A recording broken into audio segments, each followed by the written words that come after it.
quitte jamais. Tu me plais beaucoup, tel que tu es. Mais parfois, ces souvenirs sont d'un seul coup Bridget? tout ce qu'il nous reste.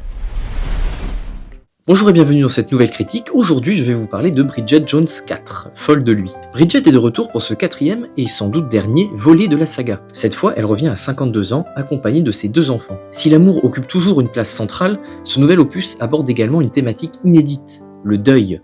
Et je dois dire que cette question est traitée de manière plutôt juste et touchante. L'idée principale du film est simple, mais puissante. Montrer que la vie continue. Il met en lumière l'importance de vivre pleinement plutôt que de simplement survivre. À travers ses personnages et ses situations, le long métrage explore ce que signifie la mort pour ceux qui restent. Faut-il absolument tirer un trait sur le passé pour pouvoir avancer? Les êtres disparus continuent-ils à exister tant qu'on pense à eux? Une chose est sûre, comme le disait Freddie Mercury, The show must go on. Côté amour, on retrouve l'esprit des 3 premiers films, et ça fonctionne toujours aussi bien. Les personnages restent attachants, et c'est un vrai plaisir de voir revenir ceux qui accompagnent Bridget depuis le début. Cet attachement se construit avec le temps, et voir leur évolution sur plus de 20 ans crée une vraie complicité avec le spectateur, donnant l'impression de partager cette aventure à leur côté. Prenons par exemple Daniel, incarné par Hugh Grant. Son retour dans cet opus offre une conclusion satisfaisante à son personnage, bien qu'il ne soit pas le protagoniste principal. Le poids des années se ressent, non seulement physiquement, mais aussi dans son attitude.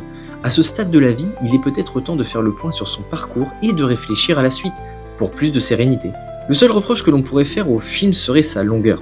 Bien que 2 heures soit devenue la norme ces dernières années, on peut se demander si un film comme Bridget Jones a réellement besoin de durer 120 minutes. Certaines scènes tombent un peu dans le cliché, et on devine assez rapidement comment tout cela va se terminer. Cela dit, ces petits défauts sont compensés par l'attachement que l'on éprouve pour les personnages et par un humour typiquement britannique qui fonctionne toujours aussi bien. En résumé, Bridget Jones 4 est un bon film, fidèle à l'esprit des 3 précédents volets. Il se conclut sur un beau message d'amour et de vie. Merci d'avoir suivi cette critique, j'espère qu'elle vous a plu. N'hésitez pas à vous abonner, à liker et à commenter la vidéo.